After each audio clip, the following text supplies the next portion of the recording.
Les gars, regardez un peu l'image ici. Regardez l'image ici. On va en parler.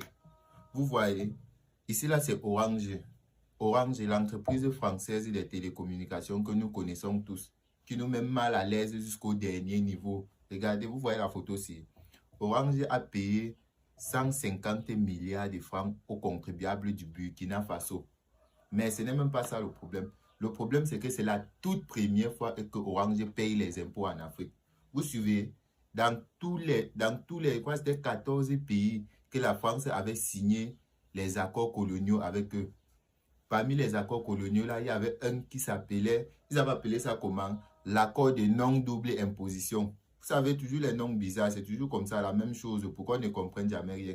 L'accord de non-double imposition, ça veut dire que si une entreprise est implantée déjà en France, si une entreprise est implantée en France et qu'elle paye déjà les impôts en France, si elle vient s'installer dans l'une des colonies africaines et la France avait signé les impôts avec, elle ne paye pas les impôts en Afrique. Donc, Total que nous connaissons, Total, Orange, Air France, toutes les grandes multinationales que nous connaissons en Afrique ne payent pas les impôts. Toutes les grandes multinationales que nous connaissons en Afrique ne payent pas les impôts. Regardez un peu. Voilà le Burkina Faso comme ça, avec notre capitaine, le leader, le capitaine Ibrahim Traoré. Merci à lui, félicitations à lui. Il est venu casser la baraque pour le Burkina Faso. Orange a payé combien? 150 milliards de francs pour le contribuable, pour les impôts au Burkina Faso. Mais c'est la première fois. Et c'est la première fois parce que le capitaine Ibrahim Traoré est venu. Il a décidé de mettre fin à tout cela. Mais dans les autres pays comme les nôtres, ça existe toujours. Regardez, 150 milliards de francs en un an. Ça veut dire que depuis 1960, ça fait combien?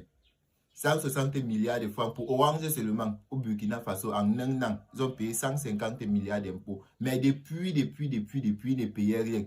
Depuis 1960, là, ça devait faire combien?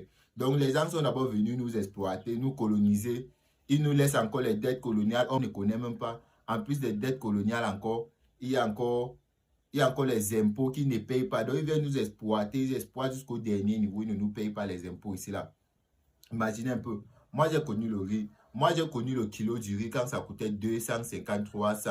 Mais maintenant, on me dit que le kilo de riz, c'est déjà combien? C'est déjà 800 000 francs.